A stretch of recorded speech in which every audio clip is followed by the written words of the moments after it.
As I'm approaching the birth of my 8th baby, I'm really getting excited to start preparing for his or her coming. And today I want to share with you the top 6 foods and supplements that have really made a difference in helping me have a shorter, easier, more fulfilling, drug-free, and natural labor. Before I begin, know that I am not a doctor and this is definitely not medical advice. So the first supplement I'm going to talk about is one that I really don't hear a lot of women mention, but I started taking it with my last pregnancy, my 7th pregnancy, and it has made a huge difference with the outcome of that pregnancy.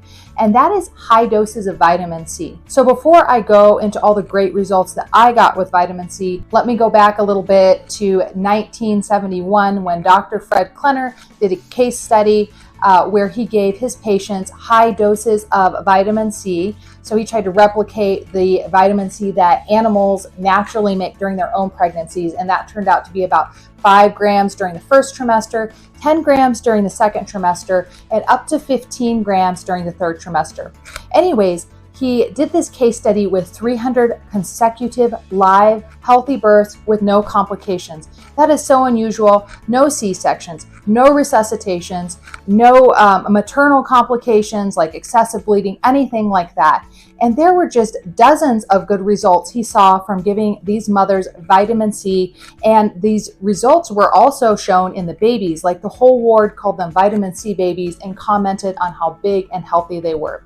So the moms had shorter labors, like they were often cut in half. They felt less pain, less tearing, no stretch marks, which is awesome. And I should mention that these moms, they weren't like cherry-picked mothers. These were just regular run-of-the-mill moms. Some of them had health issues, some of them didn't. 22 of them actually had heart issues. One of them was told she couldn't have any children anymore. And one of them actually was naturally pregnant with quadruplets and delivered them all. This was the only known set of living quadruplets at that time.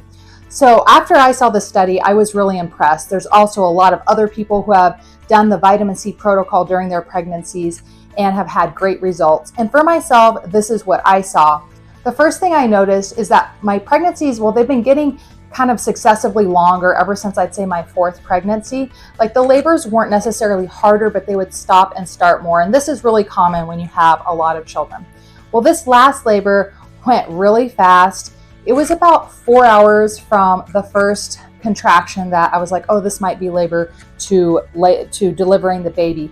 And it was also less painful, so that by the time I called my midwife and thought, oh, she really needs to come, she barely had time to get there, and she walked in as the baby was crowning. So definitely a shorter and less painful labor. My bleeding was very minimal, and like I said, as you get to be a mother who has had more children or one who is an older mother, you have a higher chance for bleeding more. Mine was very minimal. There was a very quick recovery despite having a kind of eventful, or I wouldn't say traumatic, but definitely an eventful postpartum period. And something I've learned is that when you deliver a baby naturally, you actually use up huge amounts of vitamin C. Like they've done studies, and moms who have C-sections do not deplete themselves of as much vitamin C as moms who deliver naturally. So it's quite normal to just be really depleted and have your immune system run down after a natural labor if you aren't eating good food or keeping your vitamin C up. For myself, I think this manifested as always getting a case of mastitis within the first few weeks after having my baby. All 6 of my babies prior to this, I had gotten a really bad case of mastitis. It didn't seem to matter what I did. This time there was no mastitis. Like I said, despite having a lot going on, having to plan a trip halfway across the country for 9 people and seriously hurting my ankle, those things did not faze me, and I actually felt really good taking the higher doses of vitamin C. I also noticed that I didn't get any stretch marks despite gaining more weight than I wanted to. And this is something Dr. Klenner noticed. You know, vitamin C, it helps with skin elasticity. That's why it's in so many beauty products.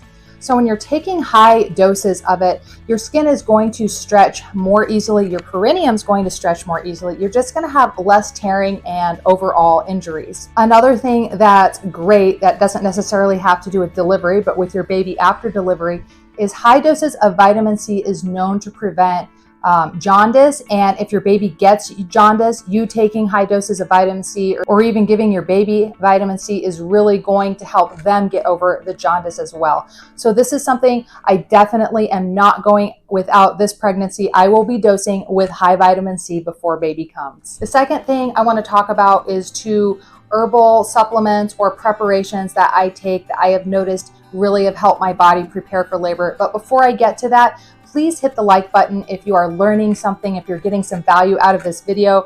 It lets me know that I should make more videos like this. And speaking of that, this video is dealing more with supplements and foods. If you want to hear more about exercises and emotional preparations I do to prepare for my labors, please check out my other video, which I will link down below. The first herbal preparation that I take is this Gentle Birth, which is known as like a birth prep formula. I've taken a couple of birth prep formulas. I've never gone through a labor without taking a birth prep formula, so I can't give you a before and after. But I do know the one I took before, I believe it was Dr. Christopher's. The contractions felt more harsh. Like when I take this, I don't notice harsh contractions that kind of keep me up at night. I will get like one strong one once in a while, but all in all, it is a very gentle birth preparation. And there's a whole list of herbs on the back that are really good for toning your uterus and calming you before labor. This product has, I believe, over 1,200 4.5-star reviews on Amazon. Over 1,200 women reporting labors that are shorter and easier after taking the birth tincture, reporting less bleeding, less pain. Now, I know there's several slightly different variations of the formula. Somebody told me that the new formula they make does not contain red raspberry, and you can also buy it with or without blue cohosh, which is an herb that can have some side effects for some people. So definitely research that for yourself. But the way this has helped me, I believe, is by just helping my contractions be more focused, I guess you could say, and giving me a shorter pushing time.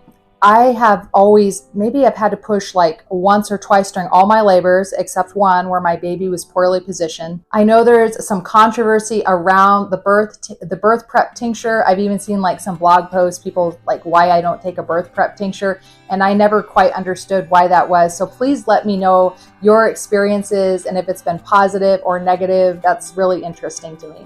The second herbal preparation that I take is something called Nora tea. Nora is an acronym for nettle, oat straw, red raspberry, and alfalfa. And so these four herbs are just full of vitamins and nutrients that are going to help tone your uterus. They're also going to be very calming and help with your blood building. Nettle is just really good at helping you build up a good blood supply. I drink about a quart of the Nora tea during my third trimester, probably during my second and third trimester. And between these two herbal supplements, something that I've noticed that other mothers experience that I don't get is really painful afterbirth pains. So if you've had more than one or two kids, you know all about afterbirth pains. They can get successively stronger with each birth. My own mom, who had 15 births, 16 children, would tell me that she actually dreaded the afterbirth pains more than the actual labor. And I've heard the same thing from lots of other mothers. They'll be like, gritting and clenching their teeth as their baby nurses because that uterus tightening back into shape is just so painful. And I think these two herbal preparations have really helped me with that because they're very high in magnesium. I actually supplement with magnesium as well. And I really my afterbirth pains, yes, I feel them, and I will occasionally take ibuprofen or Tylenol, especially at night, but I don't really have to have it. And I wouldn't say I have an exceptionally high pain tolerance. They just aren't that bad. And it only makes sense that if your body has a lot of magnesium and potassium and these other minerals, the muscles are not going to hurt as much when they are contracting. Like a lot of women take magnesium and report that their menstrual cramp pains have gone away. The third food or supplement that I take is beef liver. So beef liver is the most bioavailable form of iron out there. If you take iron pills, they actually can cause a lot of constipation. they actually promote the growth of bad bacteria in your gut. So I would not advise those. And there are some plant mixtures that are supposed to raise your iron. And I know some people have success with those, but a lot of people actually can't absorb iron from plants very well. So I find that beef liver is the easiest way to go. I do consume beef liver as a food sometimes. It's not my favorite, but I get it down with a lot of ketchup and onions. But what I really prefer is just taking it in these desiccated liver capsules. You really want to have a high iron count in your blood because you are going to lose blood during labor, and you need to expand your blood volume anyways to accommodate that new baby. And if you should have a long or difficult labor, something that causes excessive bleeding, you want your body to be able to handle it. On a side note, if you're taking vitamin C, high doses of the vitamin C, that's really going to help with your iron absorption. So that's a win-win situation. The next foods that I always make sure to consume right before my labor are lots of probiotic and prebiotic foods. So way back with my second daughter, I actually had to be on antibiotics during my labor. And after that labor, she had a lot of stomach problems, and then she ended up getting really sick, probably because her immune system was weak, and had to have more antibiotics, and then ended up getting terrible eczema that we battled for months, years actually. I have a video on that if you want to check it out. But it's so important that your gut is in tip-top shape before baby descends through that birth canal. And even if you have a C-section, there's a lot of evidence that baby is getting those probiotics in the amniotic fluid. Also, another good thing, if you're having a lot of probiotics, the chance that you're going to have group B strep and have to be on antibiotics during your labor is so much lower. Like I said, I like to consume probiotic foods like, yogurt, sauerkraut, kefir, kombucha, all the big ones.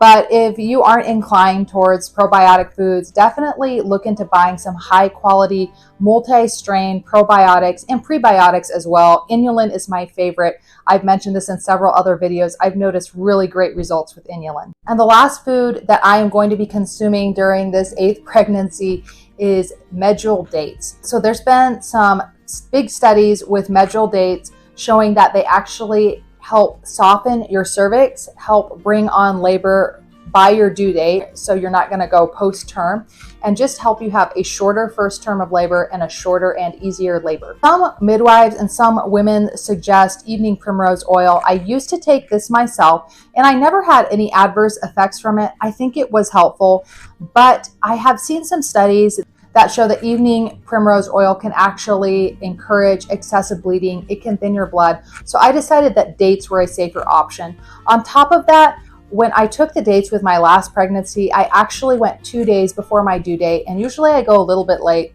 or a lot of bit late. My first baby was 2 weeks late. So I was really impressed with that. I know some babies may take a little bit longer, but if I don't have to, I really don't want to wait any extra time. So please let me know if you have any questions about these supplements and foods or the dosages I take them in. I am very responsive to all comments, and let me know if I missed anything important. I really want to know anything that you take that has worked for you. I'm all in baby prep mode and excited to get ready for baby number 8. If you enjoy learning how I make a healthy, holistic home for my family of 9, please check out my other videos.